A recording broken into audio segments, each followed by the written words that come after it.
So, today's the day. You walk into your local game store and you see the new Part the Mistveil collection on your local game store shelves. What do? You pick it up and you say, is it worth it to buy? Well, today we evaluate that and much, much more as we dive into the contents of the Part the Mistveil collection box. Let's dive right in. Alright, there we go. So, the Part the Mistveil collection is a very new addition to the Part the Mistveil set from Flesh and Blood, and what's interesting about this is kind of a new iteration on how they deliver products. But before we dive into this, let's take a brief moment to discuss the history of Flesh and Blood products. In the past, you would have started with Blitz decks, which were sold individually and looked something like these, where they came individually pre-wrapped. In the first couple of sets, these were the only way to grab Blitz decks. As time went on, variations of this product existed where certain sets had multiple Blitz decks and were offered in these nice, concise 6-pack setups where you could buy one of each Blitz deck. Other products that came out were things like the 2-player Dory vs. Reinhardt deck, or the new KO Armory deck, which is for a different format, but all these products greeted a player into the world of Flesh and Blood. Inside of this product, which is brand new from Legend Story Studios, today the contents will include the 3 Blitz decks, 3 booster packs, and 1 neoprene playmat, as well as a beautiful outside 1,000 card count protective box.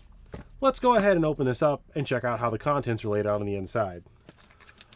Now, one thing to note while we get into this is the second time Flesh and Blood has offered a box, in quotes, that is a 1,000 count box. The first time being this one, who's seen some love, from the 4-player UPF set. In the box, you're going to find the following items. A neoprene playmat that we can use here in just a second. 3 Flesh and Blood Part the Mistveil booster packs. These happen to be paper. That's awesome. We'll come back to that in a second. And the 3 Blitz decks. Zen, Enigma, and New. The other bits that are in here are more to just keep things in order, and they can be set to the side. But again, you also get this beautiful piece of artwork as well as counts as a box.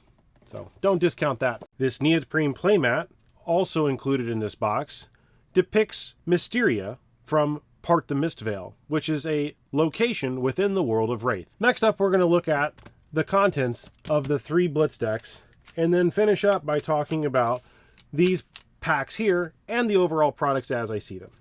This product is unique for the following reason.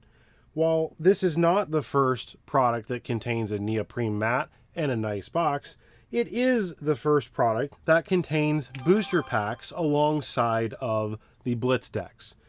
This is interesting for a myriad of reasons, including the fact that now there is some randomness to this.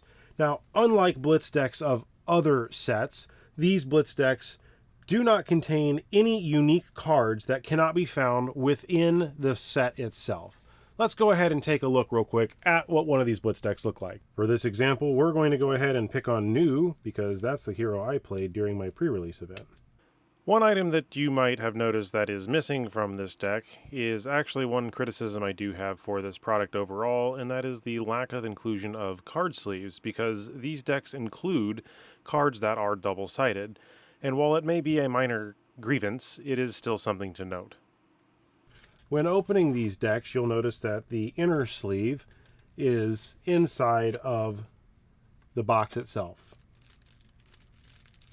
Let's take a look at the contents of the Blitz deck.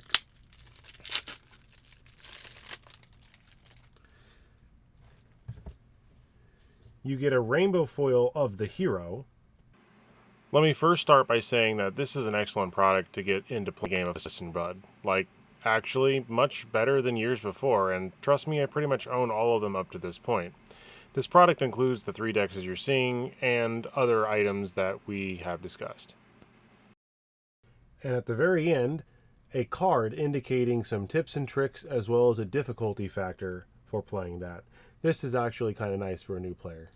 So any established player helping you learn this game will tell you that there are a couple more items in particular for this set that are super important when playing the game of Flesh and Blood. And at the expense of making a small joke of Flesh and Blood, the wording on their official website does state in the slogan that is slightly misleading. Let me explain, and it's really a non-issue, but it's problematic due to a certain number of cards in the set being double-sided, in addition to currently there are no single-sided token cards that were available in Uprising. If you're new to trading card games in general, you might not actually have all the supplies needed, which is why the statement above is a little misleading. Next up is Enigma. Other games like Pokemon and their Elite Trainer boxes do include a set of sleeves, which are in the theme of that set, which is a sweet value add if you ask me. In future releases, a few items that I would believe could be incorporated that would also benefit folks in the long term would be things like what Lorcana did with their recent starter deck sets. They include some sort of cardboard tokens which you could use for other game pieces or markers. While premium options do exist, or heck, you can literally use anything to count, including strips of paper, tokens would have been a nice or minor inconvenience not to have in this set. And a tips and tricks card that indicates the difficulty on playing. Last but not least is this deck here, which is the Zin deck. He is a ninja. Another useful item is a dice for things like life totals. Floating resources are also key in dealing with more complex board states in which you get into the hero's Enigma, who's an illusionist, just to name a few. So while the kit doesn't include sleeves, cardboard tokens, or dice, honestly it's extremely nice for what it is, and it's leaps and bounds greater than all the prior sets comparing to its predecessors before. Rainbow Foil Hero. The retail of $69.99 in the US and currently for $75 around on TCG Player. Local LGSs were selling this for about $55 or at MAP, which is $55.92. So at $55, this is a solid pickup. And a difficulty card with some tips and tricks. Let's talk about the fact that you get 3 packs in this product. Well, this is good for a lot of reasons, because as a new player adventuring into the game, once I have decided on one of these heroes I want to play, the next step would logically be to pick up something that you can add to those decks. Now, by incorporating a little bit of variety into this gives some added incentive for existing players as well as new players to want this product somewhat more. When product is scarce in the beginning, such as today when this product is coming out for a pre-release, but these are being sold, this is a little bit of a teaser sampler to entice you hopefully to go purchase some more products or buy the singles you need from your local store. Anyways, let's go ahead and jump right into this. This is one of the paper packs, which is always nice. I like opening the paper packs, and I really applaud LSS for working on this environmentally friendly type packaging. So without further ado, let's look at some of these cards that you can get here. If I had to give this product a grade, I would give it a B+.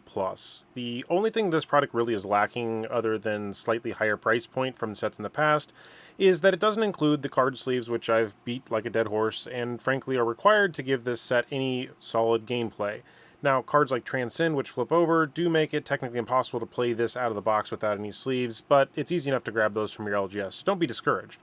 Now, don't be like me and show up to your pre-release with penny sleeves that were clear, because, well, that didn't really work very well, and I did that, so I had to go buy some. Now, omitting the fact that there are no sleeves, which would be nice to see some counters included, they're not mandatory to play the game, but it is easier to keep track of things. Let's do a cost breakdown for the contents of the box with an MSRP of $69.99. As of the filming of this, Enigma, New, and the other Blitz decks individually are about $20 a piece, while Zin is going for about $12. Now, historically, the MSRP on Blitz decks is about $11.99, and this product is the same price for the Heavy Hitters Blitz decks. That's a total of $36 for all 3 of these Blitz decks. Next up, you have the booster packs, which is about $4.58 a piece, or if you break this down, which I'll have some math on the screen here, your average cost is somewhere between $3.66 and $4.49 a pack, averaging out to $12.36 total. Now, if you've never experienced the world of Flesh and Blood, playmats are a commodity, and those in general can sell for a premium. The average playmat selling for about $25. Adding this all together gains you to $73.36, but we've forgotten the beautiful 1,000 count playbacks. So if you add that in, your grand total is $75.85, which makes this a fantastic deal overall. In conclusion, when we address all of the items that are in this box and realize that the price point for the MSRP of $70 really isn't that far-fetched, it really makes me begin to appreciate what LSS has actually opted to go away from buying the individual decks and more to an all-in-one product that services new customers into pretty much a better scenario overall. Not only does this product, allow for a person picking up the game to not have to select between the 3 different decks in any particular product, or an example of not knowing what gameplay patterns might be, it just allows the individuals to have both the beautiful box for storage and transport as well, honestly, just a great playmat, which is essential to even play this game. So who knows, many years from now, these playmats might actually appreciate in value, and because of this fact, these may become collector's items in the far distant future. I, for one, am excited just that this product exists and that LSS in general has come so far from the days of the Blitz decks of old. Now, do you like this? Have you picked it up from your LGS? Let me know in the comment section below. Until next time, may your games be fun and your friendships grow. Cheers.